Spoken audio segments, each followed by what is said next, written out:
Good evening and welcome to the Methacton School District's regular school board meeting. Please rise for the pledge.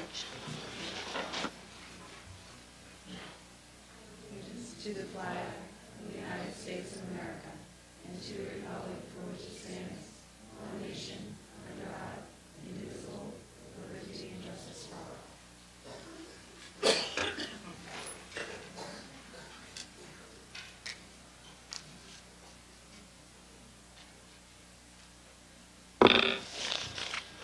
Okay, I have a couple of executive sessions to announce. On March 11th, March 19th, and again this evening, just prior to this meeting, the Methacton School Board of Directors met in executive session at the Farina Education Center and at the high school. The purpose of the executive sessions, as permitted by the Pennsylvania Sunshine Law, Section 8A, subsection 1, was to, after independent investigation without board involvement, discuss personnel matters relating to the potential employee discipline with legal counsel.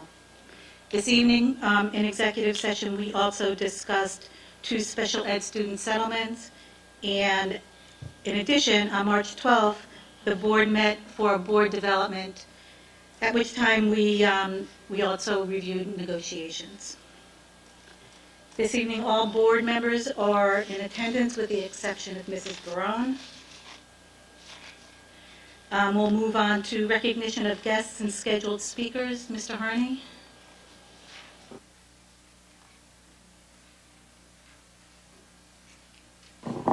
Yes, tonight we have Mr. Bob Russell here from the Bucks and Montgomery County Schools Healthcare Consortium. Just to give a little bit of background, we've been looking at various ways to cut our costs as far as our increasing health care every year.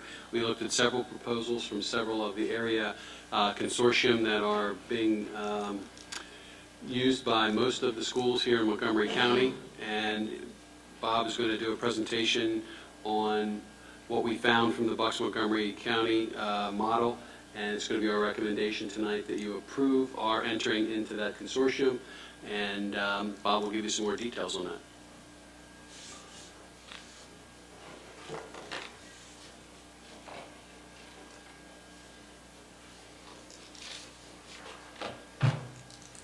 I believe I handed out, everyone should have at their place a packet. Thanks. Okay. First, let me introduce myself. My name is Bob Russell. I'm from Aon Hewitt, and we are the fund counsel, not an attorney, fund consultant for the Bucks and Montgomery Healthcare Consortium. Okay. In the packet that was given to you on slide 4, I just wanted to give you some background on how the consortium is structured today. The consortium was formed July 1st last year, 2012. We have 15 school entities that are participating. They vary in size from extremely small to very large. Each school entity that joined the consortium, there was a designated management trustee and then also a designated labor trustee. So every school entity basically has 2 trustees that are affiliated with that particular school entity. The management trustees are appointed normally by the school board. The labor trustees, because there are many different labor groups, are actually appointed by the PSEA president, which at this point is Linda Weaver. Once they are appointed, the trustees are randomly assigned either a 2-year or a 3-year term. Each trustee has equal voting rights, so it doesn't matter whether it's management, labor, and every school entity. So there are 30 votes for every vote that comes before the consortium. The way the voting also works, regardless of the number of trustees that are present, management has 15 votes, labor has 15 votes. So they structured that when the consortium was formed last year. The trustees, in addition to the monthly trustee meetings that are held, they also are assigned to subcommittees. There's a benefits committee, a finance committee, and then also a health and wellness committee. The committee meetings are also evenly mixed between labor trustees and management trustees. The chair and co-chair of the whole consortium will flip-flop each year. For this current year that we're in now, Dr. Barry Galasso, he's the management trustee, he's the chair, and Linda Weaver is the co-chair. As of July 1st, a labor trustee will be the new chair and a management trustee will be the new co-chair. I don't know who those individuals are at this point. And then the consortium does work with several fund professionals. As I said, I'm from Aon Hewitt. We're the fund consultant. Fred D'Angelo is the fund counsel. And then the consortium, right before it was formed last year, decided to hire an outside administrator for eligibility, maintaining eligibility, helping set up the programs. They don't touch the claims at all. So they're not paying any claims. They're not making any claim decisions. They're just doing all the administrative work behind the scenes around what gets paid each month by the school entity. On page 5, this is basically how the plans and the pricing are structured. All but one of the current 15 school entities use Independence Blue Cross for their medical and/or pharmacy. The only exception to that is Central Bucks is part of the consortium. They use AmeriHealth and Aetna, but they are part of the consortium. When a school entity joins the consortium, they come in with whatever their existing plans are. So they don't have to change their benefits to come into the consortium. There is wording in the consortium documents that the expectation is at the end of whatever the current labor agreement is, when that sunsets, they would move to one of the preferred plans that are offered through the consortium. Okay. Let's see. All of the plans are offered on a self-funded basis, so there's no fully insured. So that was a big change for many of the school entities that joined last year because they did move from fully insured to self-funded.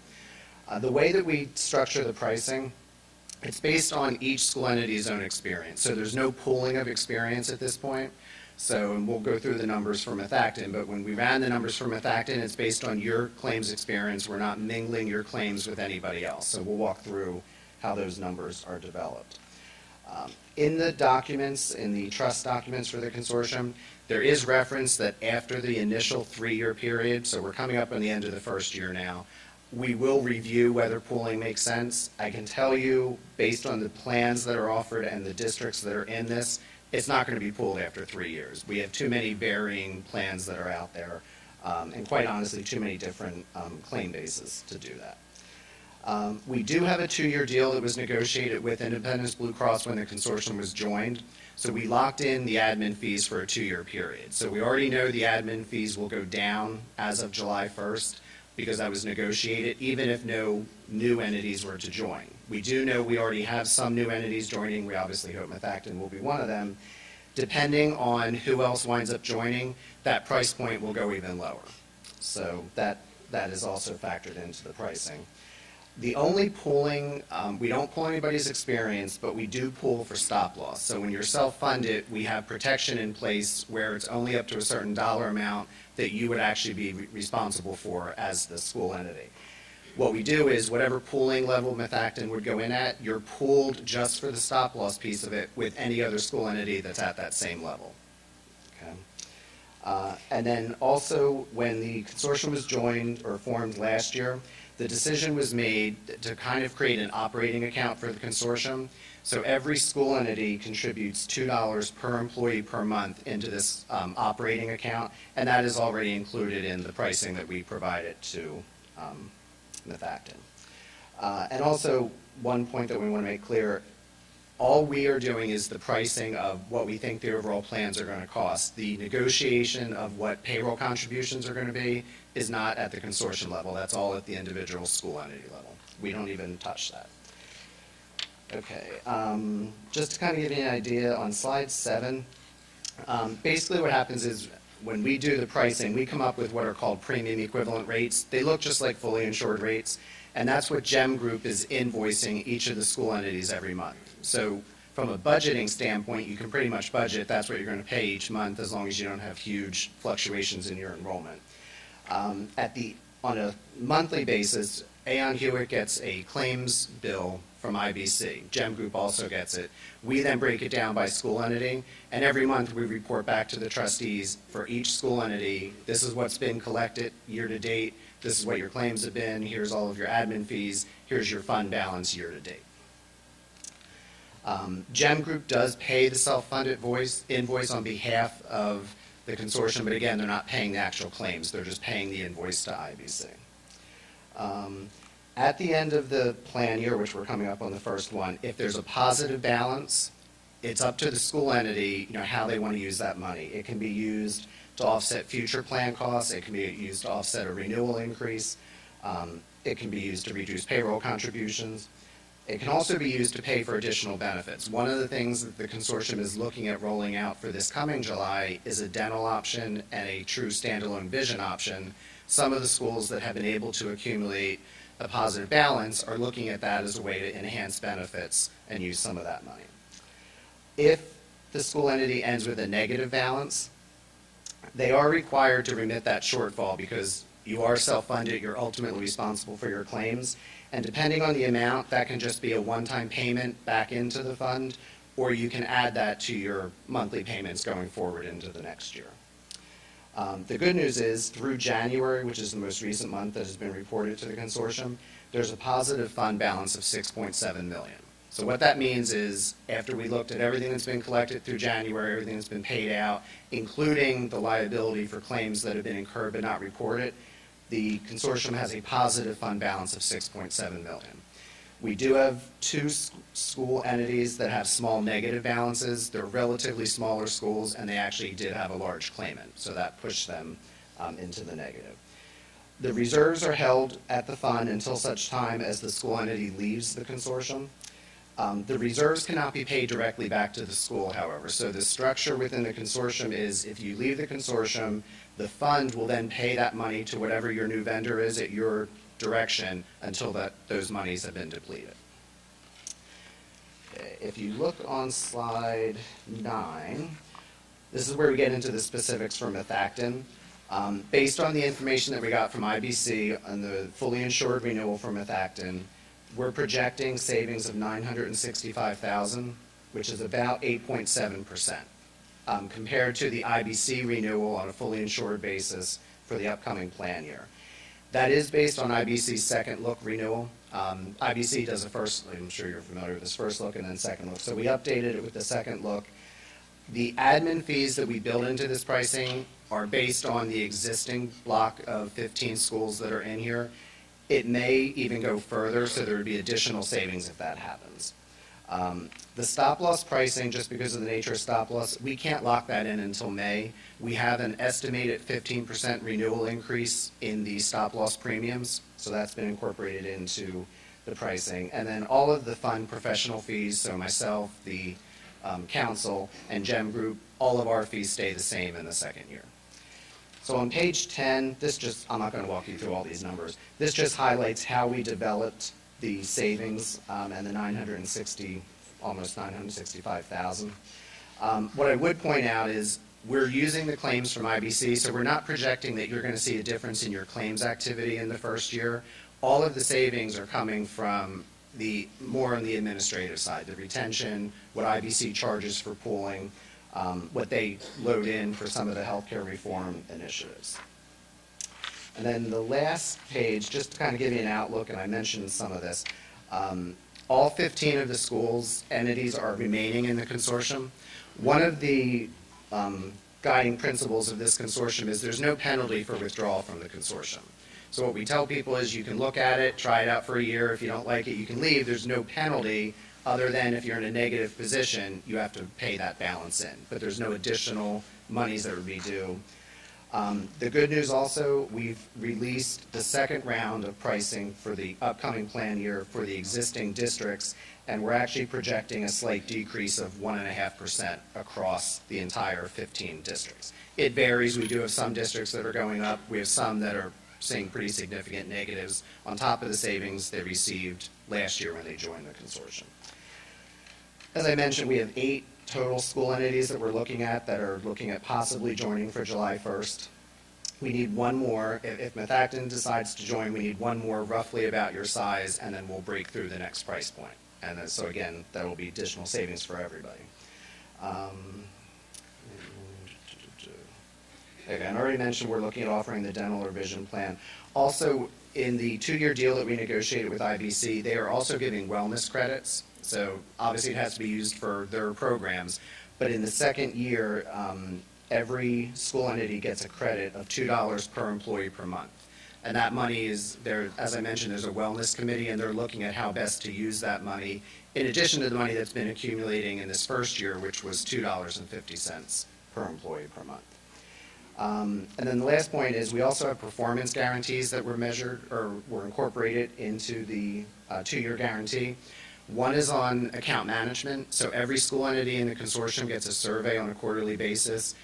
You would designate who at Methacton would get that. And IBC has to achieve a certain rating on a quarterly basis and then throughout the end of the year. If they don't reach that goal, and they're right on the edge at this point, I'll be honest with you, we get up to $50,000 back that then gets spread among the school entities. And then there are other performance guarantees around timeliness of claim payments and more of their normal routine. But we wanted to negotiate the account management because we didn't want to lose that aspect of the individual schools dealing with IBC as well.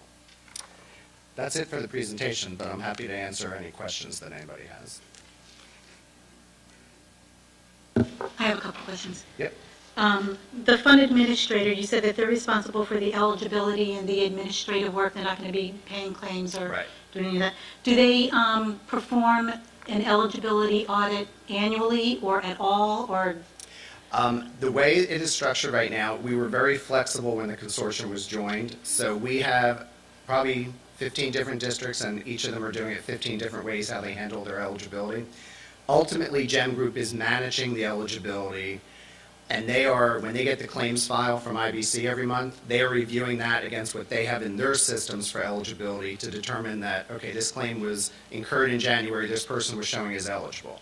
How they're getting that data varies. Some schools are entering the data into the IBC portal still, and then IBC sends a report to GEM Group. Some are sending their changes to GEM Group, some are doing both.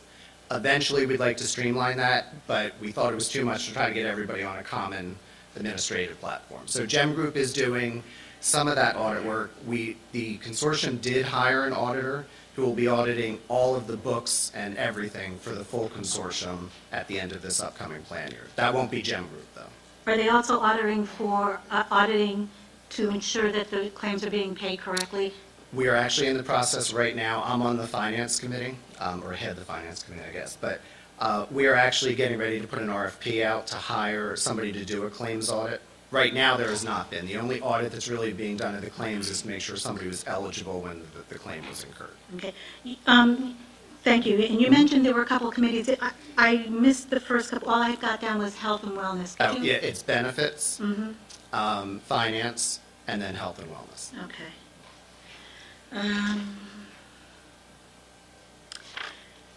So we have the first time that we join the consortium, we can bring along all of the benefits that we currently offer to our employees.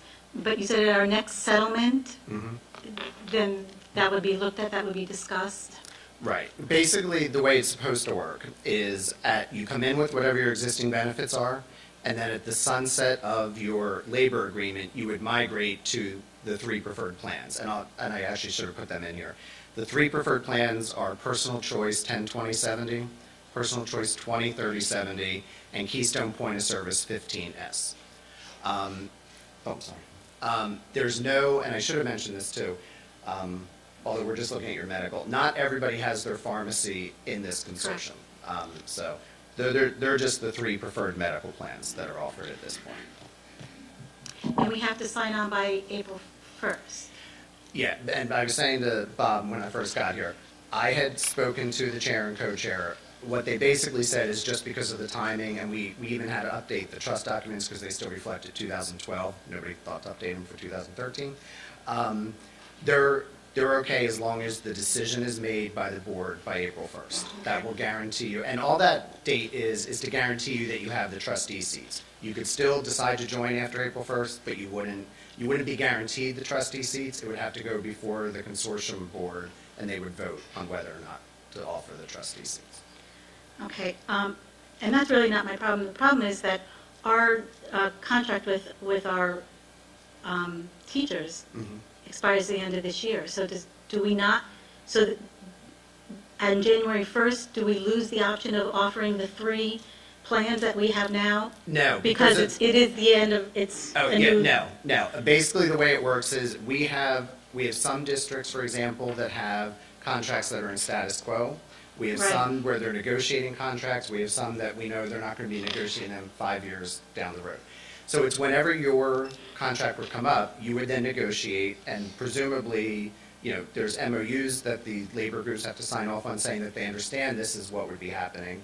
So assuming everything lines up, everybody would agree you're going to move to those preferred plans for that particular labor group. And I think yours all kind of moved together, if I remember correctly. Well, I think what we discussed was, our teacher group is actually up now, but we would not necessarily have to migrate them at this point. We Right. can wait till the following year to do everybody at one time when the rest of the agreements come Yes. in. So it doesn't cause us a disaster as far as our record keeping to have people in And that two was the different question. groups. Yeah. That was- I think that would be too Yeah. cumbersome, and they said that was fine to do. Okay. Yeah, that's not a problem. That's all I have. Anybody else have any other questions? Okay. Thank you. Hmm? When you mention that there are 8 additional school entities who may possibly join the consortium, do you all go out and aggressively recruit? Or I don't recruit. I do go out and meet with all of them. Basically, I'll be honest with you, the way that the new school entity, or the potential new school entities, you guys looked at this last year, decided not to join. So we have some school entities that were in that. We have some that are brand new for the first time. So they never paid the seed money. They never even did the cost analysis. And a lot of it, and I'll be honest with you, a lot of it was districts kind of taking a wait and see. Is this really going to hold? What's going to happen down the road?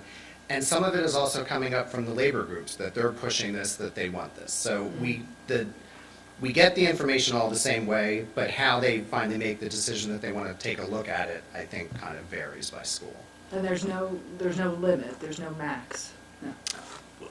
I shouldn't say that. Oh, you mean on the number of school entities? Yeah. Not at this point. The discussion has been, had at the consortium level, at the trustee meeting, well, how big do we think this could potentially get? I can tell, we already know not all 8 are going to join. So we're not going to be even at 23. We think we'll probably wind up around 19 or 20, depending, who makes the final decision to join. There's been discussion saying it's a good thing, if you have more and more that want to join. But at this point, there's no max on the number of school entities. Thank you. Yep. Hi. There's a 30-member trustee board. 15 members are of the management team and 15 from labor. Right. What happens in the event of a tie? I can tell you, everything that has come to a vote has been a consensus, which I know sounds like it wouldn't happen. A lot of the work is being done at the committee level. So, for example, the Finance Committee is the one that went out, did the audit, the RFP for the auditor, had an interview with the auditor, and then present it to the board. So a lot of the work is being done at the committee level, and they're hashing it out. And then by the time it comes to the trustee, they're making a motion, and there is a lot of discussion back and forth. Everyone kind of weighs in, and then the decision is made, how do we want to move forward? There's not even been a vote where somebody has abstained from voting or, voted no. Everything has been a positive vote by all 30. But what happens when eventually there is a tie? Is there a tiebreaker, or does it not move? What happens? If it ever got to that point, it would go, there is a working group, which isn't really a committee, and it's made up of the chair and co-chair, and then I believe there are 2 management, 2 labor trustees. If it ever got to that point, they would kind of take it off table. They would discuss it among themselves, try to get it resolved.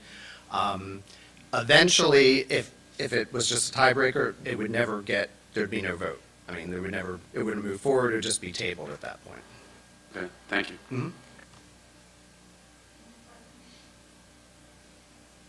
Thank you. Yep, no problem. And now we'll go back in order. I apologize to Christy. Christy Schwartz from Worcester will come up and talk about the Worcester Mosaic Project.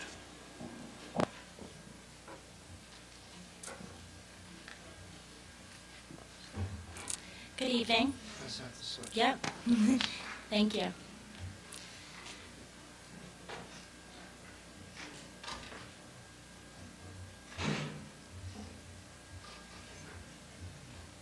Clicker? Yep, got it. Thanks. Is it going to project? She's got to put the screen down now. That's what she's doing. Good evening. I'm Christy Schwartz. I'm the visual arts educator at Worcester Elementary. I'm extremely proud of our students. We had fundraised and accepted donations and applied for a grant, and we were able to get artists in residence, mosaic artists specifically. And this is the beginning of our presentation to share where we are at this project currently. Okay. We began our artist in residency on October 10th when the artist came to visit us. Mosaic benefits. Before selecting this artist, we went over the benefits of what this mosaic would provide for us, for our community, for our school, and for our students. These are just a few that I think are very important.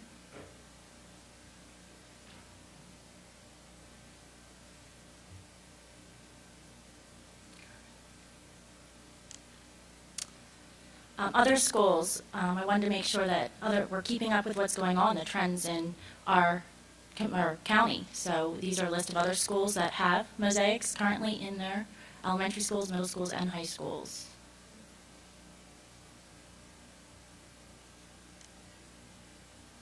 Funding for the Artist in Residency. We've done 2 fundraisers, and we're able to raise $4,100 in the art room.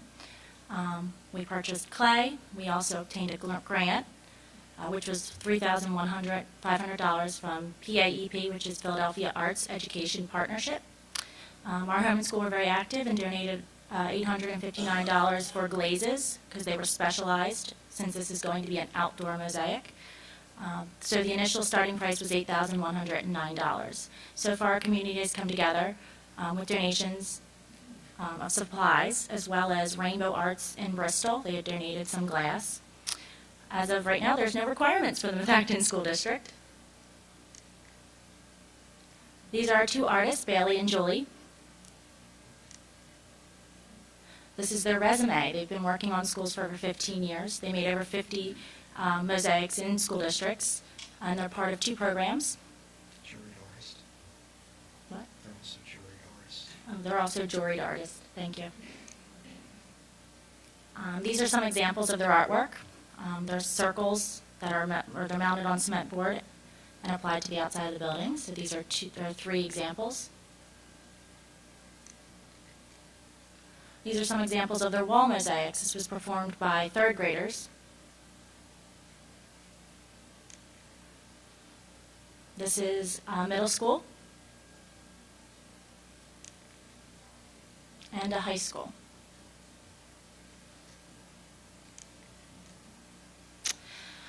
Our goals and objectives and locations were discussed and agreed upon on September 25th. We had agreed to do 4 mounted mosaics that were 5 by 5. And a wall mosaic that would be located and constructed in back of our garden, which is a memorial garden. The students met the artist, all the students in the school, October 10th, with a kickoff assembly. This is where the students had learned about this project that was coming up, learned more details on how to make a mosaic, another form of art. Following the assembly, our 4th grader students, which was our core group, did some brainstorming concept of what they would like to show, what kind of themes would be in these 4 circles, what kind of themes should be on the back of the wall. They decided the 2 circles that would be mounted in the entrance, one would be of a wolf, which is our school mascot. It would be seen easily from the parking lot. The character traits are listed on the wolf of what is a good leader, for our logo is leading the pack. The compass, which will be another one near the entrance as you first walk in, that can only be seen when you first walk in, shows symbols of activities that are lasting memories for the students. Some examples are the Worcester Society, Historical Society, our environmental club, chorus, band, after-school sports, homework club. We have a lot of activities. There's 52 activities on this. Scouting. 52 activities on the compass. There will also be mirrors, and the students had come up with this because it reflects them. As they stand in front of this mosaic, it will have mirrors so that way they can see what activities they either partook in or will partake in with their experiences here at Worcester. We had discussed what kind of circles we want on the back. They came up with an autumn owl and a winter tree. The autumn owl, you will see, will show the school, as well as that it's autumn. They believe that school starts in autumn and goes through winter. The wall mosaic will depict habitat with a life source of water and animals. and creating the images. The students had time to locate books and navigate through our computer system for visual images. They had time to draw, and that was October 19th. They used document cameras to enlarge their drawings. So this is some of the symbols and the idea that's being created. Tile making. We had to use 2 slabs, so the students learned tile making. These are only students who are 10 years old. Students take time to reflect on the mosaic process at this time. And I think this is a really big idea because you have to remember that these students are only in 4th grade, so they're about 10 years old coming up with these concepts and reflections. High firing and tile painting. We had to do samples since the glazes are new. We've never used high fire before. We had to test them out, so our 3rd graders did that. And our 4th graders are over here painting. Preparing for the tile. The students had to break tile using safety, and the donations that were made were taken off the tiles. This is the beginning of our circle compass. As of right now, we did move forward. I just couldn't get the picture in time, but it is fantastic. It does have the symbol of a paw print for Worcester, and it does say Worcester Elementary on it. This is our woof. You can see that the first draft, which is up in the left-hand corner of the students surrounding it, there are puzzle pieces. So this was not only drawn, but it was retraced and cut. So that way each student had a puzzle piece to put together. And so far this is our outcome.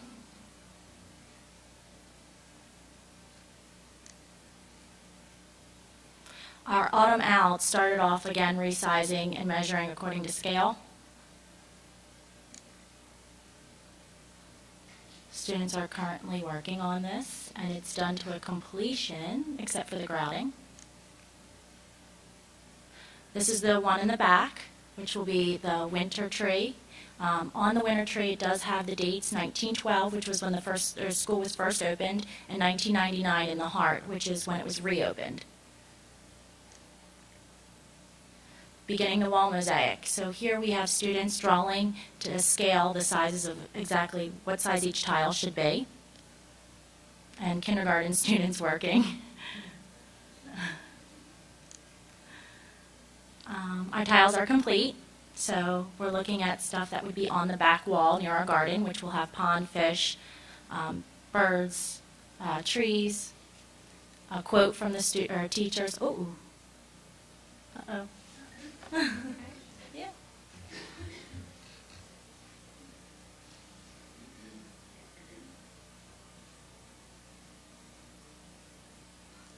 Thank you.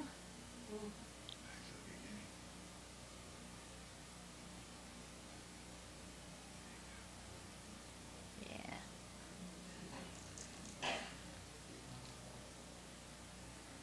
Uh-oh.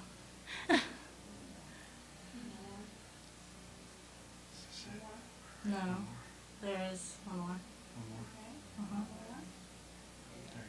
No, there's, okay, and then the one after this. There it goes. We're ready to mount our tiles near the wall, the garden on the wall. And the revealing of the mosaic, we would like to be May 6th, which is also the night of the arts at Worcester. So we're doing our art show, concert, book fair, and environmental club sale. So, see you there. Questions? Any questions?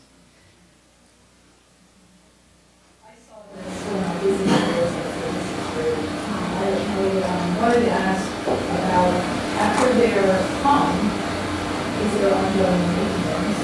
And if there could be any sort of a construction issue, then it would be located? The circles can be relocated. They can be taken down and relocated. The wall mosaic would be permanent, though.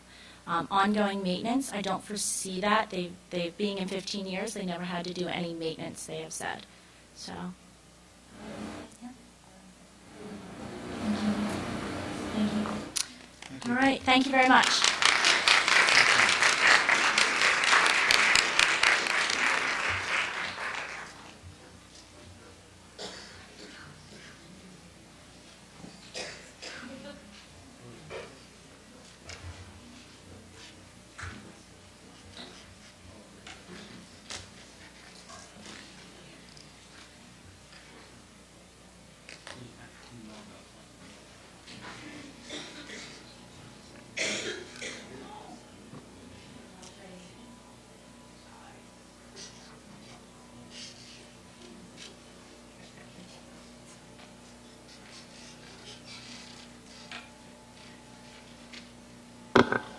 Okay, moving on to reports. Finance Committee, Mr. Nascimento. Unfortunately, Stuart couldn't be here tonight, but Paul, I believe you have some things to report to the board? Or do you want to take that under the list of fiscal items? Okay, in that case, the Finance Committee meeting last week was canceled, so I have no report. Thank you. Moving on to policy, Mrs. Shackelford. Yes, the policy meeting for last week was canceled, so I have no report. Okay, Property Committee, Mr. Phillips. Well, as you know, we have the ordinance for Worcester coming up on April 2nd. They're going to have a special meeting for the vote. I believe it will pass, so therefore we'll be able to have lights on our fields. Currently, we're working with doing the stormwater management and final prep so we can make application for the fields. So it's moving along. That's all I have to report right now. Thank you. Technology Committee, Mr. Roth. I have no report, thank you. North Monco Technical Career Center, Mr. Nascimento and Mrs. Woodring. Thank you. I have a report. The Career Center finished its Great American Food Fight participation and is awaiting results. You'll recall this is a charitable competition in which schools compete for a $10,000 first prize by collecting the most amounts by weight of food to benefit Philabundance. First week in March, the culinary arts students received a special visit from Chef Joseph Poon, Philly restaurant owner and well-known for his Asian fusion cuisine. He also conducts walk tours in the city, authored a book, and creates veggie and fruit edible sculptures. He emphasized teamwork and learning from one another to the students. And this visit was highlighted on the front page of the Recorder. We'll pass that down if everybody wants to see that. The Joint Operating Committee met on March 18th and several significant items were discussed. The budget was presented and passed at just over $11 million, representing a 1.7 increase for sending districts, or for Methacton, an increase of $59,000, based also on our almost 14% student participation 5-year average.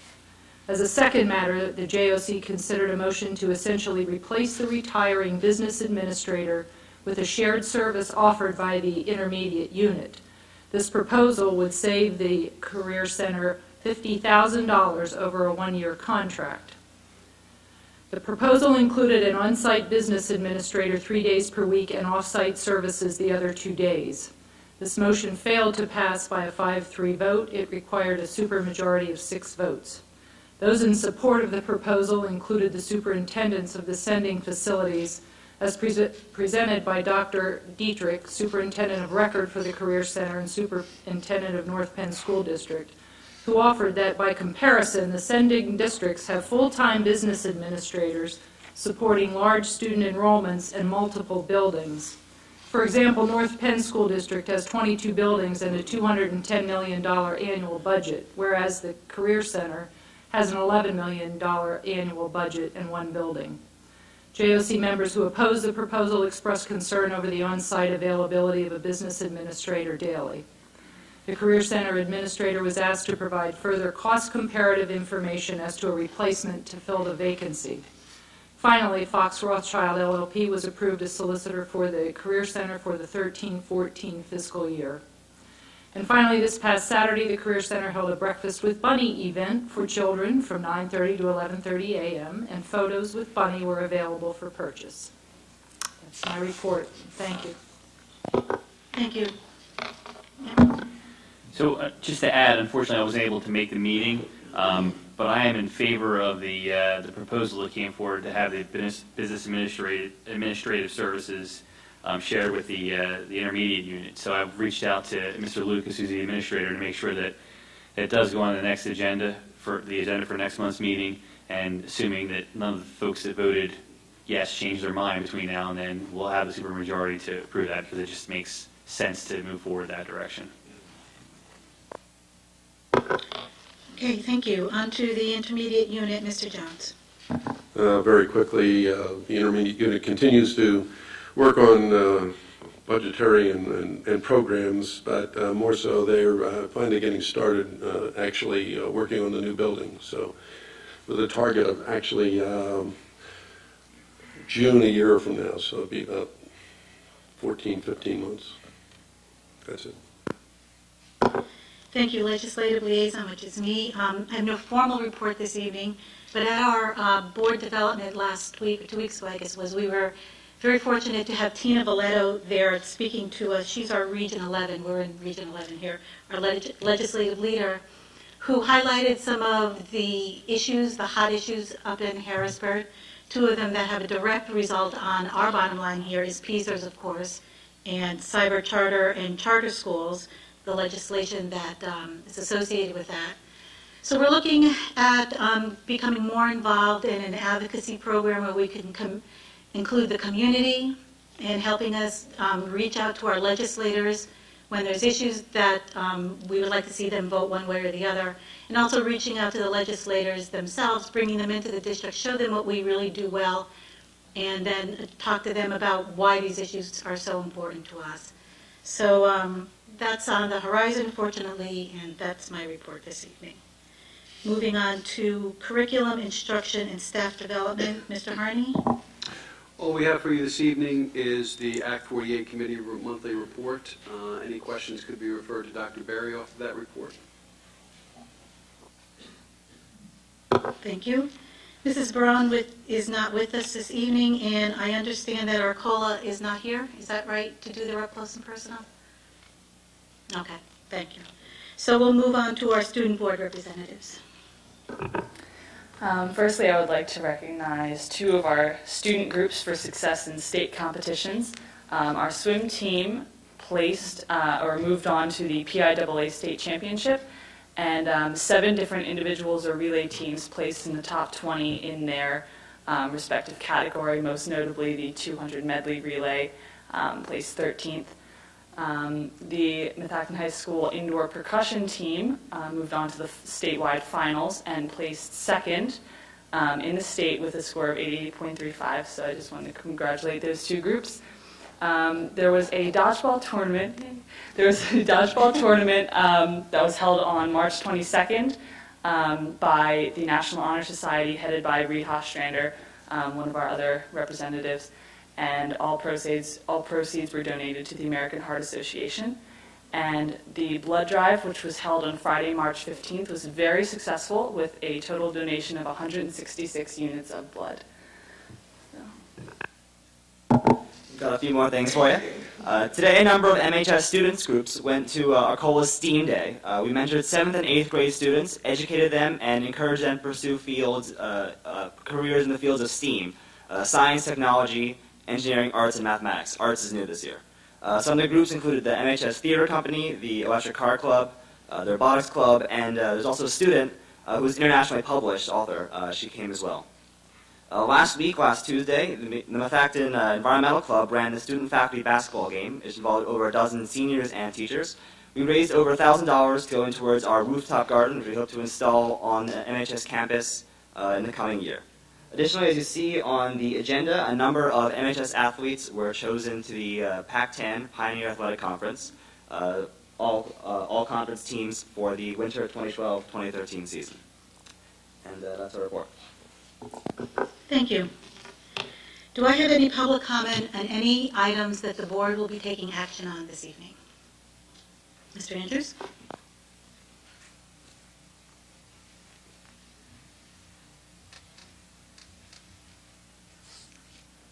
Good evening. John Andrews, Lower Providence.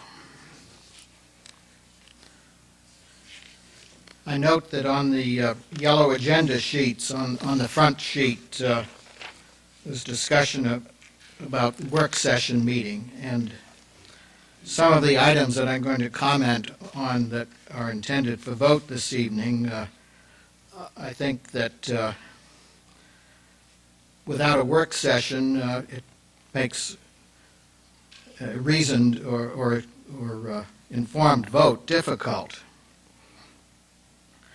And that, no reason was given for the canceling of that meeting last week, but I think overall, here it is, March 26th, and we've had a number of months where the board is involved in personnel issues other than things such as this year's budget. Here we are at the end of March. You have to vote on posting of the final budget in 2 months. That doesn't give you much time. Yes, the preliminary budget was passed in February, but it's just a preliminary budget. And instead of eliminating items, it seems like items are being added and on vote for this evening. One item is refinancing of bonds and borrowing of $5 million in new money, presumably for the turf project. That sounds way premature to me. And I think there are some major issues in regard to a new bond issue without a referendum. As it stands now, Methacton currently owes $120 million in debt and interest to pay for previous construction and renovations. We are still paying interest only for Skyview. We won't pay principal there in any substantial amount until 2017.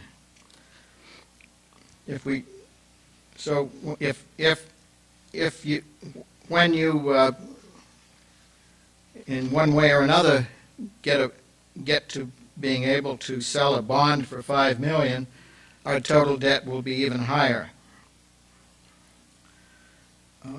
You're being asked this evening to approve $250,000 for new equipment for the planetarium. According to my research, no other Pennsylvania school district has a planetarium.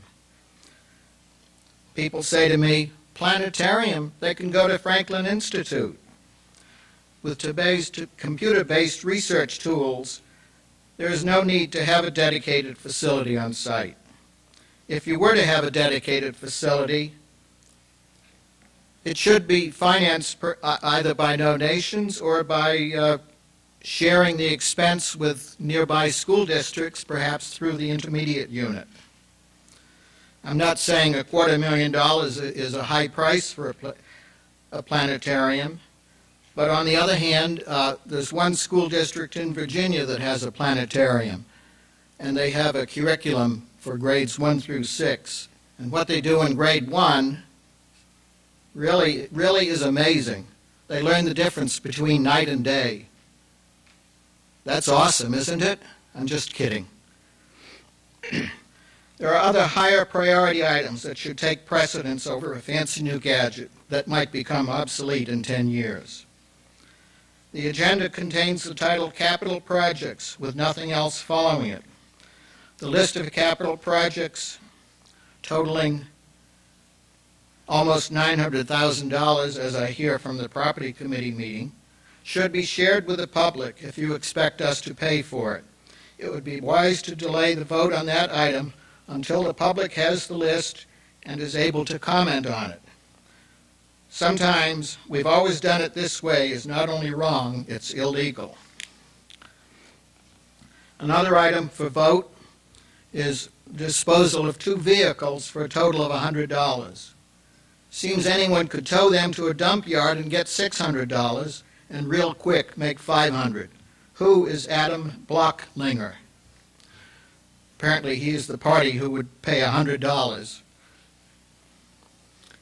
So, you know, the price of recycled steel is, the value of it is way more than $100.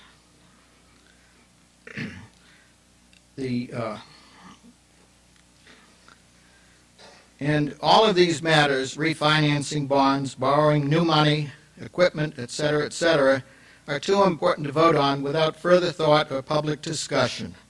They should be tabled for a subsequent meeting. Perhaps we should have 2 work sessions in the month of April, because we missed out something when there was a series of cancellations. Thank you. Thank you, Mr. Andrews. Any other comments? Ms. Sullivan?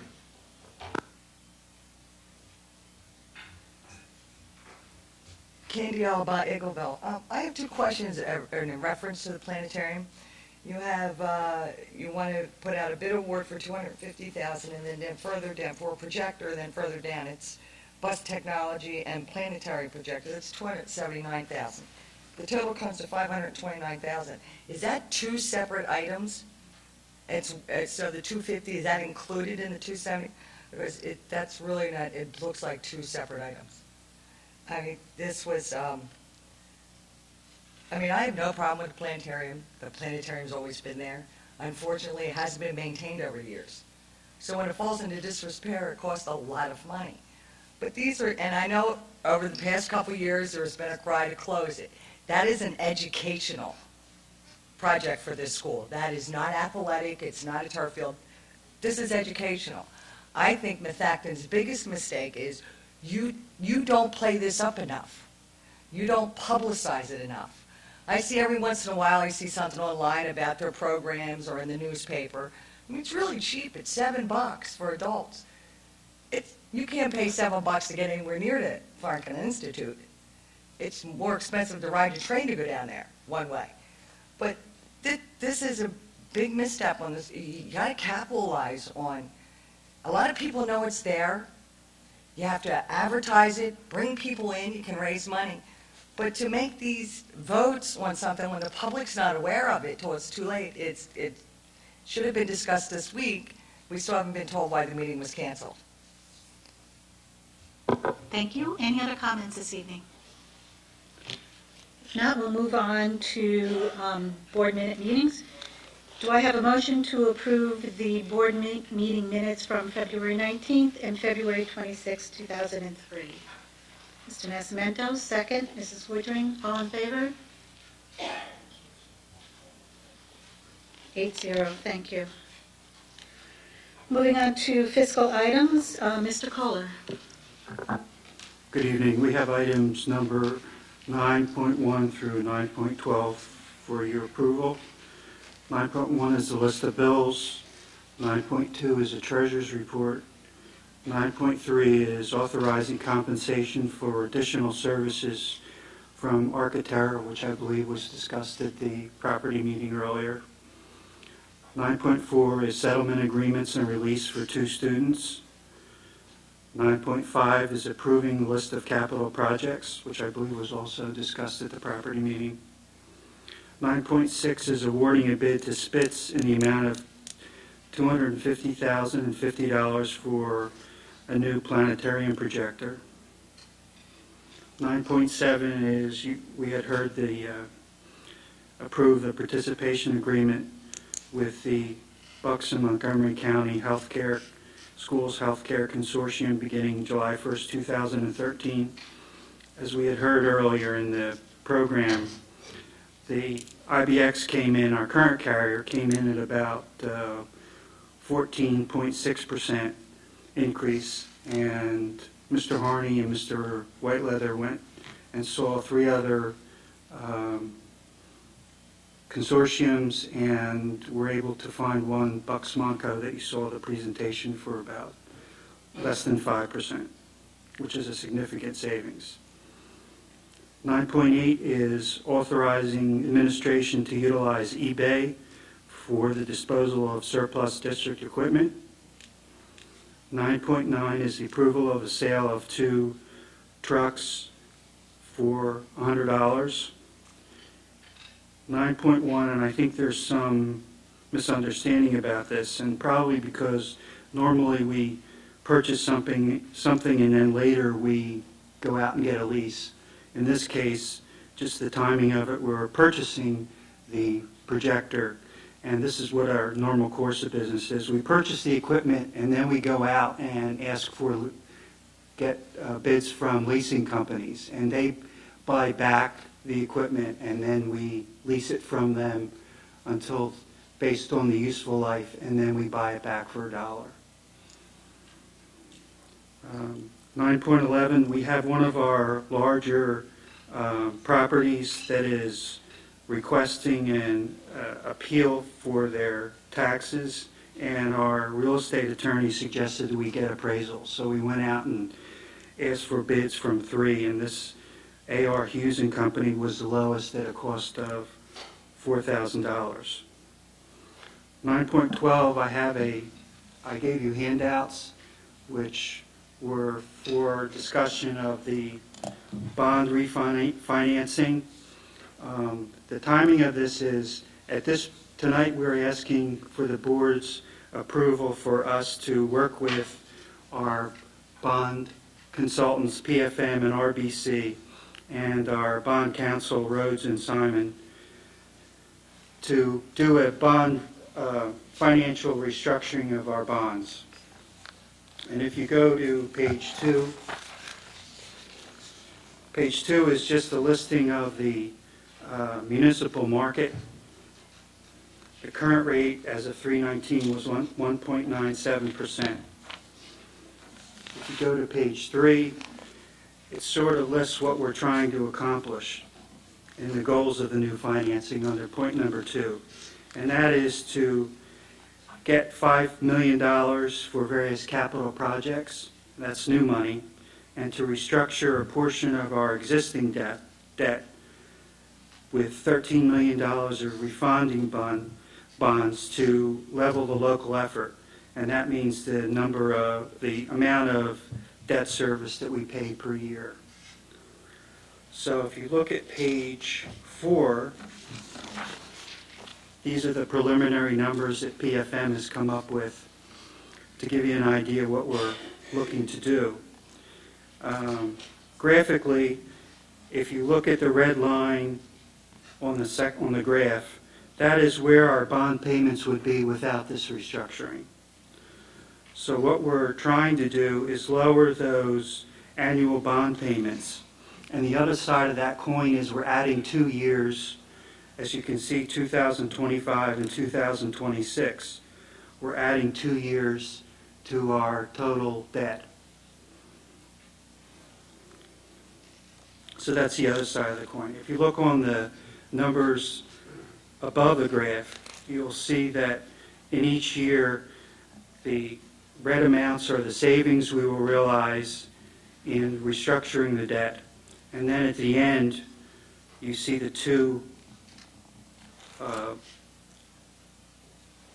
amounts that would not have been there. We're just throwing the debt in later years.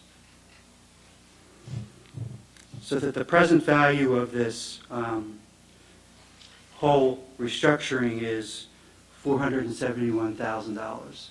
But it will allow us to lower the debt service expenditures each year by about $1 million. If it's authorized tonight, the gentleman from PFM will come up with a final draft of this, and he will be at the next Finance Committee and work session to go over it and answer any of your questions. And on the final page, that timeline is page 6. That timeline is spelled out.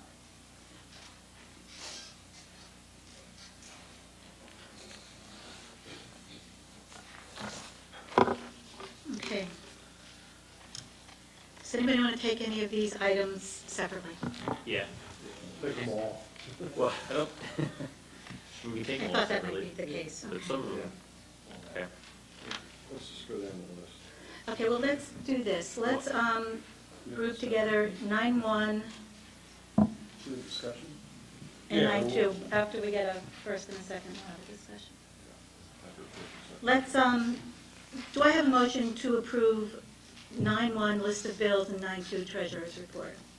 Okay, Mr. Phillips, Mr. Nascimento, second. All in favor of 9-1 and 9-2? Okay, it's 8-0. Thank you. I guess we're going to do each one separately here. Maybe we could do that. All right, so compensation for additional services from Architera. Do I have a motion to authorize this compensation? Mr. Roth, second. Mr. Phillip? I'm sorry, Mr. Jones. All in favor? You want to have a discussion on that first? Yeah. Yes, we do. Discussion. Do I have any comments from the board?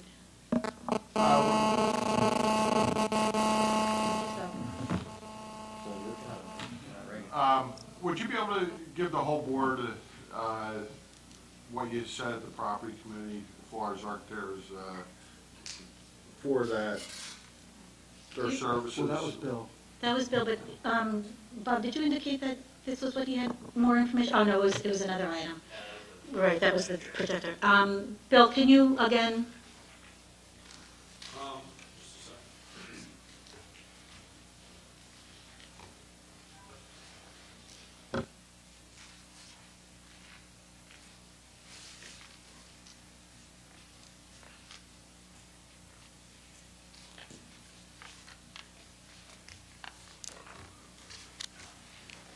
Yeah, what we're asking for this evening is your approval for additional services for Arcatera to support us in the process with the township and in the land development meetings that we'll have with them, the Planning Commission, their Board of Supervisors meetings with the approval process for that, as well as any needs that we have for him to support us with the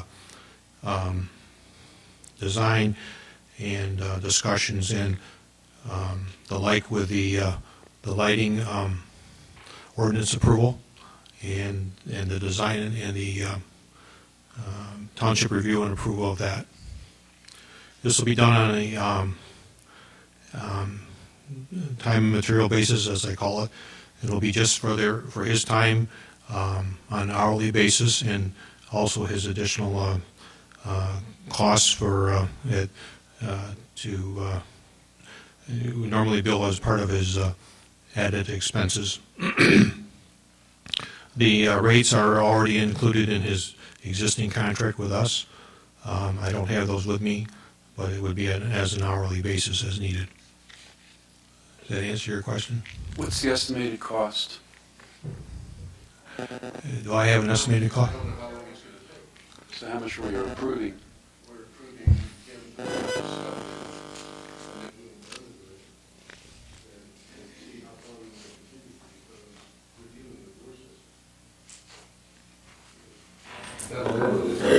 So in essence, this is additional money that we're going to have to approve because of items and issues that we're going to have to devote time and money to because of additional Worcester requirements. Is that correct? That is correct, yes. Okay. We're not able to put a number of hours exactly how long it's going to take. We don't know how many meetings there will be, or we don't know how much preparation is required on his part, and that type of thing. It just has to go as we go forward. We can certainly keep a tab of it, and it'll let you know on a weekly or a monthly basis as necessary. I don't feel comfortable with going forward with that motion. I'd like to amend it, to table it until our council that we hired to to help us through land development and get their recommendations and see where the time's going to be needed and really get a grasp on that, especially with the current events that we're dealing with. Sorry, I have a motion and I have a second. We'll take a vote for that, and if that doesn't carry, then... So, yes. I guess in reaction to what Jim has said, I guess I just wonder what the time implications are. We've asked them to make sure that they keep on time with their schedule, and I don't know the answer to that. I'd like to also comment that, this was discussed at the meeting that we had with Arcatera, and it was something that was made clear in its original contract that this type of work would not be covered under the original contract. It would be billed as a time as needed. I think it's a necessary thing that we are going to have to put up with, unfortunately. But I do understand Jim's point of view with seeing, what our council would have to say on this. But I think it's been already made clear that there is no idea of how much time it's going to take. Our council was at that meeting. Yeah, he was there. Now, the only thing I can suggest is that we do keep a close tabs on how many hours are put into this weekly or bi-weekly, or however the board decides it. So if you want to watch that. We report on it every week, Yeah. in the board notes that we get, to see what we're doing, to The waiting a month is. Yeah, I share Kim's concern about the timeline too, because we are on a fragile timeline with this too, for completion. So if we hold up on this ability to pay this money out to him as needed, he'll just stop, it'll just stop. So. Just to add to that, I shared, I think it was at our meeting on the 19th, I shared a new communication process that we're going to follow going forward. And one of them was periodic reports. It wasn't as frequently as weekly, but we could change that. And it also, it identified all the money that we were spending. And in particular, I asked that the money that was being spent as a result of Worcester requirements also be broken out. So there is a plan in the works. I agree. We've lost control of this, and we need to get. I don't think anybody's lost control. Well, I do. But we don't have control. It's one thing to lose control if you actually had it. Right? So what we need is we need to carry through with this. If we want this thing to continue, we need to monitor it to see how far it's going, and we need it to be reported on more than once a month. A completed vehicle, in my mind, is that we do it through the board notes every week. It's pretty simple. The communication plan that I had set up would just pretty much named who was going to be doing the reporting, not the frequency. We could decide on the frequency, especially once the project really gets rolling and there's results or there's something to report on a weekly basis. Yeah, no report and no results is significant. I agree. Okay, so I have a first and a second, all in favor. I think, we're going to do a roll call vote here. Mr. O'Neill? Mr. Nascimento? Mr. Phillips? Mr. Jones? Yes. Mrs. Shackelford? Yes. Mr. Roth? Yes. Mrs. Woodring? Yes. I vote no. So we've been tied here. I think you don't go anywhere. Already had that. So we will not be voting on item 9.3. Motion does not carry. Okay, moving on to 9.4, 1 and 2. Do I have a motion to approve to approve settlement agreements for these two student cases? Mr. Nascimento, do I have a second? Mr. O'Neill, all in favor? 8-0, motion carries. Let's move on to capital projects. Do I have a motion to approve the list of capital projects for the 13-14 school year? Do I have a motion? Yes. Oh, okay. Mrs. Woodring, thank you. Just bump me. And Mr. Roth, you like to say? All in favor? That's 7. All opposed? That's 1. Motion carries 7-1. Okay, I believe we could probably take the bid award for the planetarium projector and which is 9.6, together with the funding for that 9.10. Do I have a motion? Oh, we have no motion to approve, so it's tabled. So before we do anything, is there more information that the board has tonight, or? We were looking at the curriculum. Yeah, at the property committee, we were discussing this, and my concern with this is that we're spending a lot of money on a project. I agree with Ms. Albuck. That's a wonderful thing. To say that we don't need a planetarium, that's a highlight, a true highlight of our district. And I would love to spend the money on this if we can prove that it's going to be used to its maximum. We've seen no curriculum. Mr. Andrews referred to the curriculum at another school district.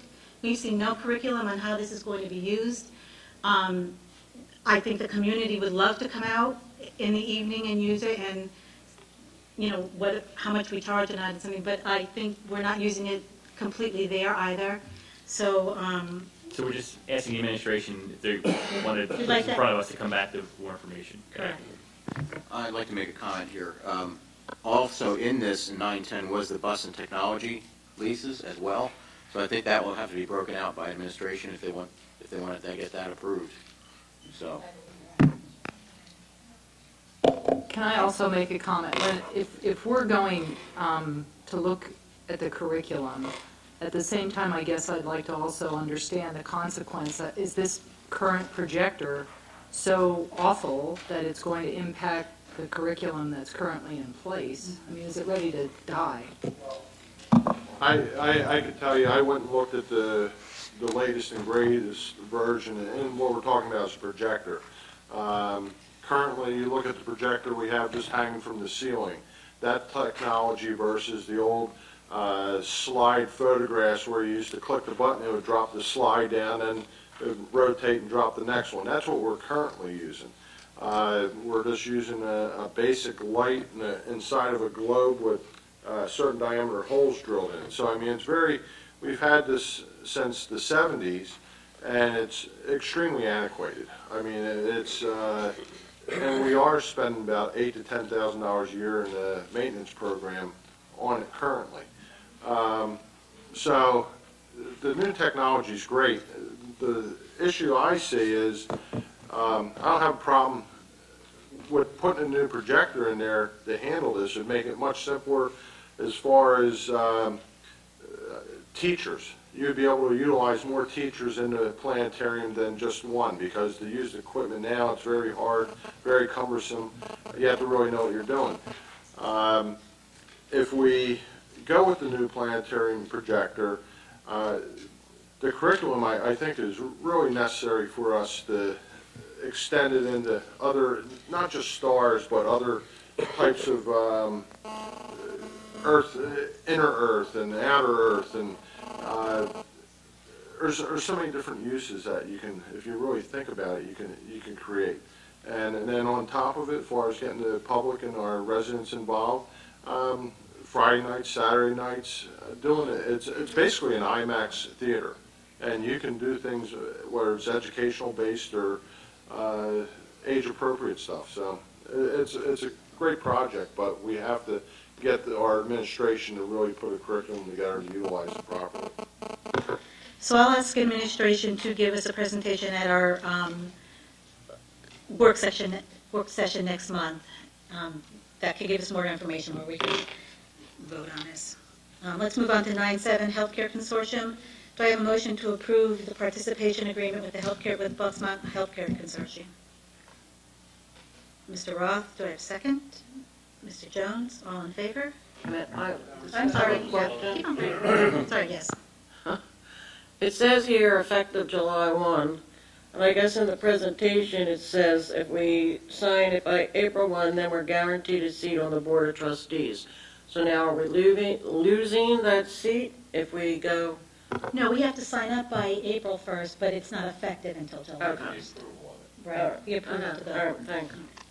All in favor? All opposed? Wait, Mark had another. All right. The timing of this regards to the negotiation. It wasn't. The timing of this with regard to the negotiations wasn't quite clear to me, because we're on some pretty tight time schedules. We're not going to be tied in, Bob, help me if we're not going to be tied to going to the consortium's main coverage this first time. We're not going to be penalized because of the way the dates fall. April 1st is right around the corner, and then our contract is up on at the end of the year, at the end of the school year. Who knows when we'll settle? Hopefully by then. But so we're going to be able to offer our employees the 3 plans that we currently offer them now, and then from what I'm hearing, when that contract is up, is at the time when we'll have to look at restructuring that. Weren't we trying to make sure everybody came together at the same time, all the contracts in 1 year, so that we could move everybody all at once? Wasn't the idea? Wasn't that the idea? Eventually, I think, yes. Not eventually, actually. Something about that. The idea, right now, we have one of our labor groups, the teachers, that are coming due at the end of this year. It would be a monumental task for us to have a bifurcated system where we've got people on separate plans throughout the school district.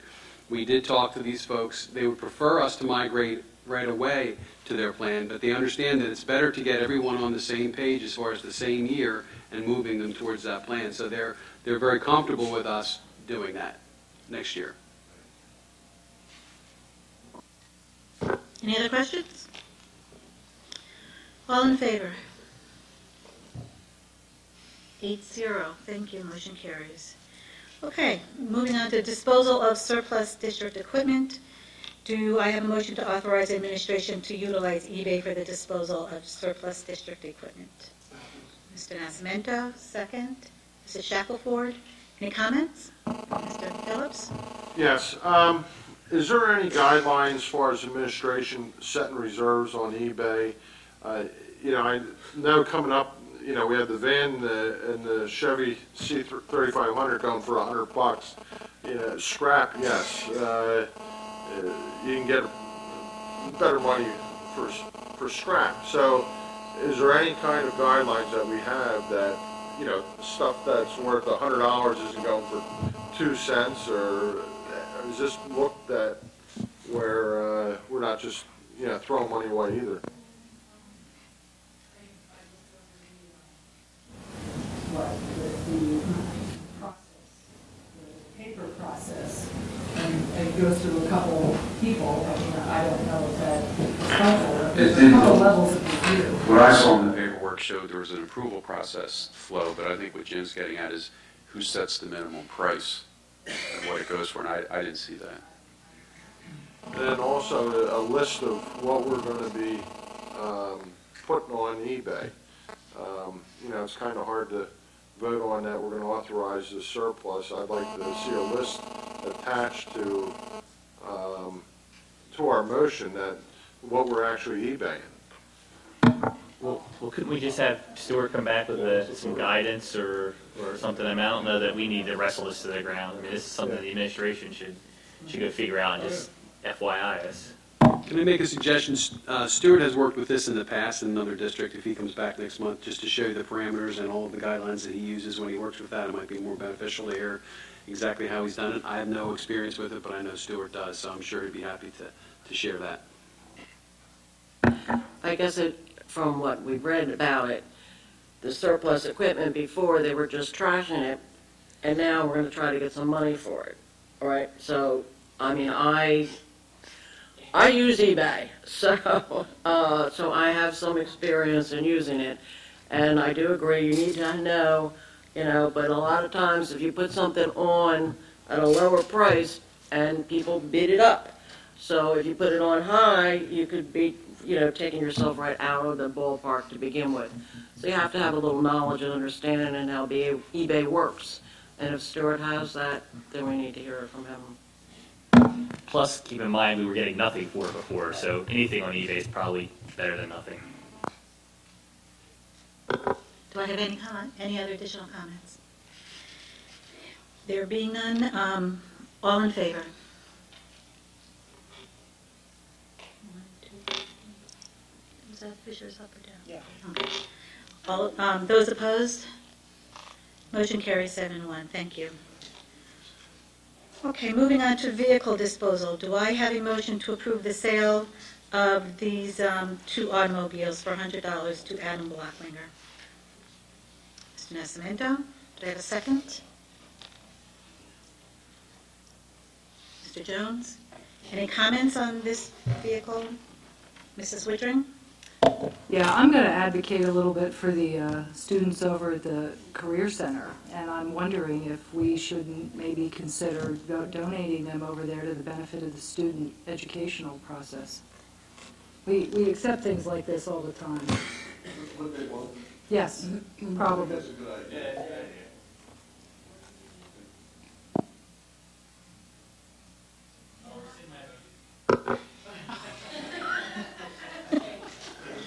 Okay. Well, why don't we take a vote on this? Well, I have a first and a second.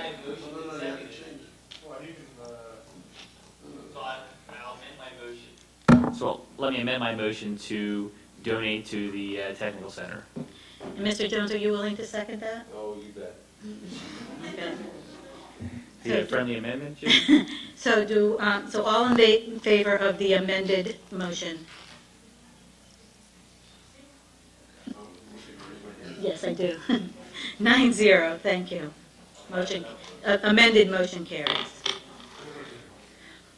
Okay, we did 9-10. 9-11, do I have a motion to approve the ARUs and company for property appraisal at a cost of $4,000? Mr. Nascimento, a second. Mr. O'Neill, any comments? All in favor? 9-0, thank you, motion carries. 8, I'm sorry, I'm used to 9. He put 2 hands up. And the debt restructuring, do I have a motion to authorize administration to work with PFM to refinance the bonds as described to us by Mr. Kohler? Mr. Jones, do I have a second? Mr. Roth, any questions or comments? Yes, I do. Okay, Paul. According to this then, if you go to page 4, the possibilities of restructuring the debt is we're borrowing $5 million in new money for use for various capital projects, which were not listed, okay? But according to this, the wraparound structure of this debt, this district could save over $12 million in the first, oh goodness, 5, 6, 7, 8, 9, 10 years. And with the only cost of $471,000. Does that seem right to you? Whereas you add up those the restructured local efforts, those negative numbers on page 4? I don't, where are we getting the, you mean the 471? Yeah, if you go to the 4th page of the document, where you had the graph, the red line graph, right above that, those negative numbers are the savings. That's correct. Okay, so the district will be saving well over $12 million by doing this. It's you have to go to the far right column. Right. Right. Right, and you net it out to the right. 1, 2, 3, 4, 5, 6, 7, 8, 9, almost $10 million then. Is that correct? Okay. Well, that's the $10 million is actually the cost. Is actually a cost to us. Right. Okay, but what I'm getting at is what is the savings? What will be the savings over the time frame of the 15 years or 14 years that we're going to be doing this? Well, you're just pushing back for the 2 balloon payments, so that if you look at column 7, in, for example, 14, 15 year, you're reducing your expenditures on the debt service by $1 million. Yes. See, that's my point. Right now, we're paying about $11 million in debt service. Okay, so if you add up those dollars every year, it's like it goes into 9 million, 9.5, 9.5, all the way down to when you get to June of 26, you're down to 8, and then after that, it drops into just 67,000. You know, that's the local effort there. But so you are saving a considerable amount of money every year out of the budget. That's correct. Well, for a few years. I mean, no, according to this, it says every year. Now, we don't have what the local effort would be before this takes place. Right. Okay? But according to the documents that I've had, it says it's about $1 million every year you'll save. Okay. And doing this refunding. I just want to make sure that point is clear, that is correct. I know Stuart's not here to talk to us about it, but I mean, I just remember that was a big thing about doing this. Yes. Okay. You lower the debt service payments for all these years, where you see the red. The other side of the coin is that you're adding to the last 2 years those payments, which did not exist. Right. So you're not saving, so you look at the net number. You're saving money each year for the next couple of years, and you're adding additional stuff. Yeah. So you're adding those 2 balloons. Yeah. Right. You're improving your cash flow. It's exactly. This is a cash flow play. It's like budget, increasing the number of years in a mortgage. Right. So you're refinancing it. So you're gonna pay a lower rate. You're gonna have less interest payments, but you're gonna go out and you're gonna pay for a few more years than you would have normally. Correct. you're kicking the can down the road a little bit. Right, but you're also getting. But you're getting benefit out of it, absolutely. And you're getting it now. Yeah, absolutely. My interest is low. Yeah, Right. absolutely. Any other questions or comments? I do. We've had these proposals in front of us before for the debt restructuring portions. What's new to me here is we have a request for an additional $5 million. We didn't have our working meeting last month for good reason. Our business manager's not here tonight. All we have in front of us is a handout with about $800,000 worth of capital programs for this next year. I don't think we're prepared to approve this. I'm not prepared to approve this. Thank you. So, a question on page 6, right, the timelines. So, you're asking us to approve this tonight to hit this schedule, but what are the other ramifications of not approving this tonight? Is it just pushing the schedule out, or are there concerns about interest rates? Well, you're always concerned about interest rates, so there's no real anticipation that they're going to. They're not going anywhere. Right. The Fed said, we're keeping them at essentially zero. We're not going to change anytime soon. So that's not going to change. I guess to Mark's point, what do we lose if we hold off until we talk to Stuart and address this and get more detail on the $5 million? I'm sure we can. You know what the $5 million I'm sure we know it. Do we need it now? Is the question. Well, this is really authorizing us to work with them to come up with final numbers, which will be reviewed with you from the gentleman from our consultants at the next work meeting. So you can approve this, and then if you would decide later, so that they can work up the numbers, if you would decide at the next meeting not to do that. We're not approving the bond issue. Something that somebody's going to look at and come back and tell us what it really is. So the motion is to authorize administration to work with PFM. That's correct. Any other questions or comments? Okay, all in favor? We're just saying, take this information, tell us what we're going to come up with. We're not doing anything. Okay, all in favor? I believe the agenda says something a little bit different. Not mine. Do you have it there? Recommend debt restructuring, summarize the report. Is that what you mean? Yeah. The motion is to authorize the administration to explore this with. If the motion is to explore it, I'm okay with that. If the motion is to actually approve. So we're not locking ourselves funding. We don't have anything to approve. They need to come back to us with the same stuff that we got before from the same guys, with this packet of things that's this thick that shows us how this is going to work, right? So we can't approve anything. All we're saying is go ahead and take a look at it and tell us what you find. You know, I mean, there's no money being borrowed. We're just saying under these circumstances, given the bonds we want to refinance and the extra money, what would this look like to us? And then we can decide whether we want to go forward or not. Otherwise, what we're approving is to pay for their services to do this for us. Okay. So look up the plan. You should be clear of this information that we want to see. They get their commission. Commission. Okay, all in favor? 8-0, motion carries. Thank you. Okay, let's move on to personnel items, Mr. Harney. We have one resignation administrative. We're asking the board to accept Bill Jacoby's resignation effective March 30th, 2015. We also have one resignation classified. He's a planner. He likes to make sure things are in order. We have one employment professional for your approval. We have 2 employment classified. We have 4 employment long-term substitute professional, 1 change of status classified. We have 1 uncompensated leave professional, 1 uncompensated leave classified. We have 3 supplemental contracts as listed.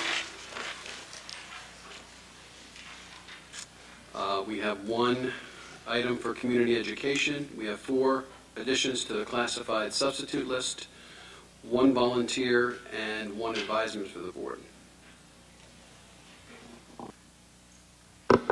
Thank you. Do I have a motion to approve items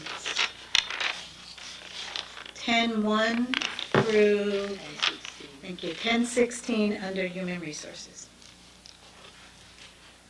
Mrs. Woodring, second. Mr. O'Neill, all in favor? Yes, sorry, I keep on forgetting. Yeah, Howard, go ahead, talk about it. Do you want to take them separately? Do you want to be here until midnight? That 11 p.m. was real. Can we have a roll call vote on each one? There's one on every board. All in favor? Motion carries 8-0. Thank you. Back to you again, Mr. Harney, for programs. Yes, we have 2 field trips for your approval this evening as listed. I know there's further attachments with board notes in your packets. We have 6 textbooks in the review process. There's also a handout that goes along with that titled 13-14 Textbook Recommendations. We're also asking the approval to accept the gift of a television and a recording system from for the high school, and aquatics club diving team. That's from Chris O'Sullivan at a value of $1,000. That is also attached to your board notes. And that's it. Thank you. Do I have a motion to approve items 11-1 through 11-3 under programs? Mr. Phillips, second. Mr. Roth, any comments or questions? All in favor? 8-0, motion carries. Thank you. Moving on to policy, Mr. Harney. We have, under second reading, we have 4 policies for your review. The first is surrounding resource materials. The second is professional development. The third is child and student abuse. And the fourth is contracted services. Those are second readings. Thank you. Do I have a motion to approve under policy section 12.2, the 4 policies under second reading? Mrs. Shackelford, second. Mr. O'Neill, all in favor? 8-0, motion carries. Thank you. And on to other, Mr. Harney. We're asking your approval for our commencement exercises this year. Our initial date is June 11th, and our rain date is June the 12th. Thank you. Do I have a motion to approve the commencement date of June 11th with a rain date of June 12th, 2003? Mr. O'Neill, second. Mr. Roth, all in favor? 8-0. Thank you. Motion carries. Please be advised of the following dates. April 16th at the Farina Center is a policy committee meeting at 9 a.m. April 16th, 2013 at Skyview Upper Elementary is our finance committee meeting at 6:15 and our board work session at 7 o'clock. And then again on April 23rd, 2013 here at the high school, the technology committee meeting at 6:15 and the regular board meeting at 7. Do I have any old business? Do I have any new business? Yes, Go ahead. Since Memorial Day is May 27th, I would like to make a motion that we move our work session from 5:21 to 5:14, and we move our board meeting from 5:28 to 5:21. Just want to note that we originally had a board development scheduled for that first date. I think it was the 14th, so we'd have to rearrange that. But do I have a motion to move the board meetings in May as just described by Mrs. Shackelford? Mr. O'Neill, second. Mr. Phillips, any comments, questions? All in favor? Very good. Just need to have that advertised and the meetings will be moved. Motion carries 8-0. Kim. Yes, I just wanted to supplement what our student representatives had to say. As we transition to the spring sports season, I want to commend all those who coaches and athletes for the winter session. We had some very successful teams this winter. We had a state competitor in wrestling. We had both the boys and girls basketball teams do very well. So kudos and congrats to those athletes and coaches. Secondly, I wanted to commend the staff at Skyview. I participated with Mrs. Shackelford Friday in their career day, and it was just a great experience. The kids were engaged. There were over 60 presenters. Today in the Times Herald, 2 particular presenters were featured. One was a chemist, a Methacton parent, and another Methacton parent, an ice sculptor. So it was a great day. Thanks. Any other new business? I have some new business. Today, the board received the resignation of Dr. Timothy Quinn and Dr. Diane Berry.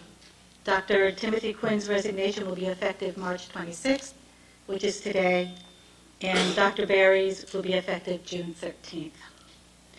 So do I have a motion to accept the resignation of Dr. Timothy Quinn, Superintendent of the School District, effective Tuesday, March 26th, and to accept the resignation of Dr. Diane Berry, effective June 13th, 2013.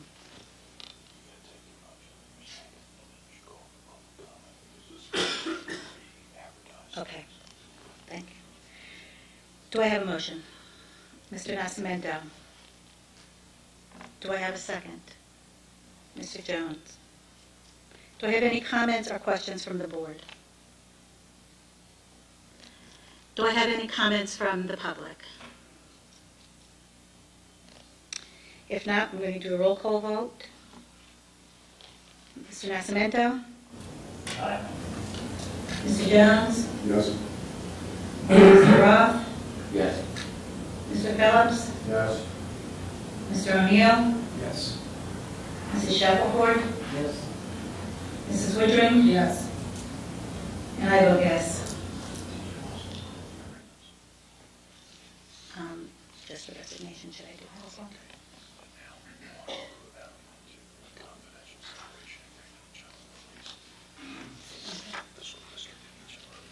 Should I do this afterwards?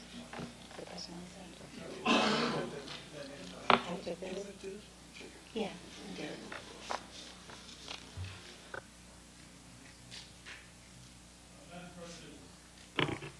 Madam President, I would also ask that the board entertain a motion to accept, to enter into the attached confidential separation agreement and general release, the first between Dr. Quinn and the district, and the second between Dr. Berry and the district. Do I have any questions or comments from the board? Okay. Do I have a motion to accept the agreement? Mr. Phillips? Do I have a second? Mr. O'Neill? Do I have any comments from the public?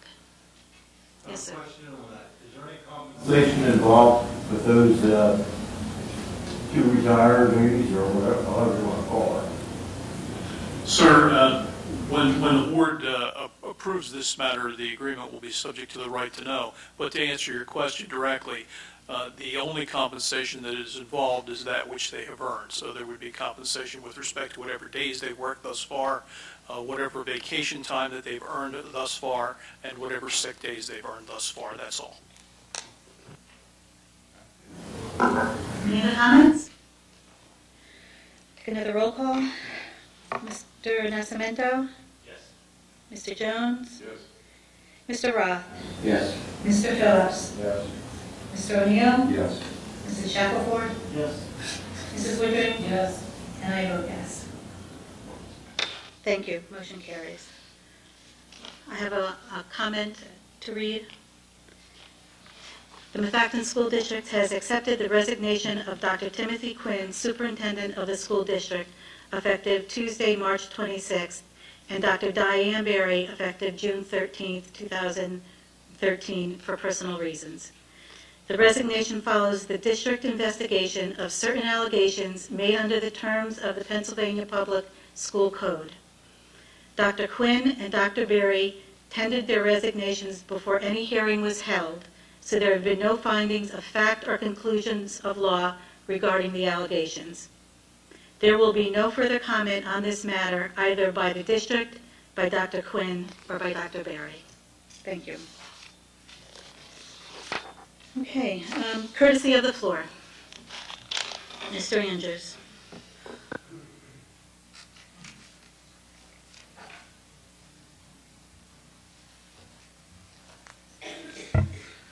John Andrews, Lower Providence. The allegation study, or quiet period, has cost us at least 3 months of effort on a proper budget for next year. Camden schools are in the news. Their board spends $23,000 per student and has little to show for it. Teachers in Strongsville, Ohio, are in the state's first education strike in 5 years. Their district lacks money, and the teachers want 10% more. While here in Pennsylvania, unemployment rolls are up 10% year over year as of the latest reporting date, January. That's about 50,000 workers. I talked with a Merck person who was judging at the county science fair alongside me. He thinks their layoffs have been an easy 4,000. He now parks on the garage's 2nd floor rather than its 5th floor. There are more negatives even in our own district. 14 Lower Providence properties are in tomorrow's sheriff's auction. Home prices are still in decline here. That's not the way it's going on the national average or the Case-Shiller 20-city index. So much for the realtor's unstudied claims of a Methacton education adding to property values and appreciation for the spending that happens in this district and the taxes that are put on the homes and the businesses. Enrollment was projected to go over 6,500. It peaked near 5,500, and this fall will be about 5,000, on its way below 4,500. With these declining enrollments, it doesn't make sense to me that our taxes should be going up and up. Sooner or later, our tax increases, if that's your choice, will catch up with us all. So we have excess facility and staff, and nary a word of that from the big spenders at your table. Director candidates at an endorsement meeting spoke of responsibility to the taxpayers. It's not just John Andrews speaking to you. Last year I gave you an update of the utilization study done by Dr. Stevenson. I've updated it for next fall to aid in the budget process. You'll have over 1,400 empty seats in the present configuration. I say after extensive thought, Skyview should be mothballed to save about $1 million a year. I'm talking about fiscal responsibility to today, not blaming decisions of prior boards. Yes, Skyview is the newest, but that is not the only consideration. Across the state, 528 public schools have been closed since June of 2005. That excludes the Philadelphia school closings plans for this fall. There should be a community-based community to study this now and effect some substantial savings in the budget that you're supposedly working on. Lastly, I repeat, based upon objective and documented study, you have about 20 excess teachers just at the high school. I ask, what are you doing about that? And a possible $1.5 million of savings. Study should find more excess in other grades while holding class size constant. You can furlough for declining enrollments. It must be done by June 30th. Overall, yielding to the union demands, if they are the usual, is not in anyone's best interest. And when I say anyone's, I mean the taxpayers, the students, the administrators, and the unions. Our budget should and needs to have a tax cut.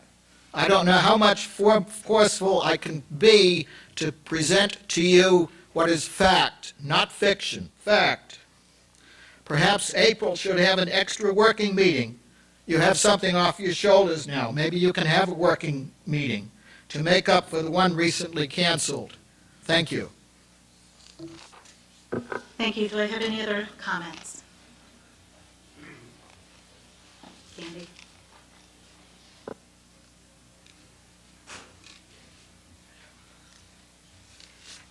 Candy Alba, Eagleville. In regard to the budget, this is now March 26th. There has been only a budget presentation. 2 Finance Committee meetings were canceled. Now, I was present at the endorsement meeting last week, and it was stated according to the website that our budget is $97 million. Our projected revenue was 95. That's a shortfall. I sat and listened to 3 state representatives yesterday on TV, tried to explain PSERS to the taxpayers, and basically how we're getting hosed. And a lot of this is the state's fault. The state didn't hold up their end of the bargain. But there's a lot of people in this school district that are in really bad shape. Mr. Andrews alluded to 14 foreclosures just in Lower Providence this month, not counting Worcester. Every month for the last couple of years, there's an average of 5 foreclosures in this school district. Now, I know we worry about the students, but the students are concerned about where they're going to live. And you can't keep raising our taxes. There has to be major cuts made. Governor Corbett has stated you can't keep paying out more than you're bringing in. And we're paying out more than we're bringing. If I ran I'm running my household on a shoestring, and if I ran it this way, I would be done. I will have nothing. You have to have a balanced budget. I haven't seen a balanced budget in years. You have it, according to school policy under budget preparation, you're doing an annual enrollment. That hasn't been done. And we need to know where we stand. The taxpayers can't take this. I mean, it broke my heart to see all those homes. I know 3 families that lost their homes because their parents lost their jobs. They couldn't afford their taxes. But paychecks aren't going up. Taxes are. Seniors are hurting. Average families. And I don't want to see kids leave the school district. But they'll have to if they can't afford to live here. So I think we really need to have an open meeting and encourage the public to come out and let you know how they feel, instead of saying they don't care. The public cares. They're afraid to come out. They're afraid they're not going to be heard. You need to reach out to them. They need to be heard, and you have to really listen and think hard about this and take it into consideration when you're looking at new contracts and people say they can't live on what they're earning now in the school district. I find that very hard to believe. But really think about the taxpayers first. Thank you. Do I have any other comments this evening? There being none, we have no response to questions. Do I have any questions? Moving on to communications, Mrs. Lynch. As was mentioned earlier by Neil, Arcola Intermediate School hosted its 3rd annual STEAM Day program today. This day-long event was filled with presenters who provided hands-on career programs representing science, technology, engineering, math, and the arts. The day also included a keynote presentation by Jay Hosler, an associate professor of biology at Juniata College and an award-winning cartoonist who writes and draws comic books about biology and natural history, and concluding presentation by the Franklin Institute's Traveling Science Show. Next Thursday, Arcola will host the annual String Jamboree concert. This wonderful tradition will begin at 7:30 p.m. on Thursday, April 4th. Thank you. Okay, do I have a motion to adjourn? Mr. Nascimento, second. Mr. Phillips, all in favor? 8-0. Motion carries. We will be going into executive session after this meeting. Thank you.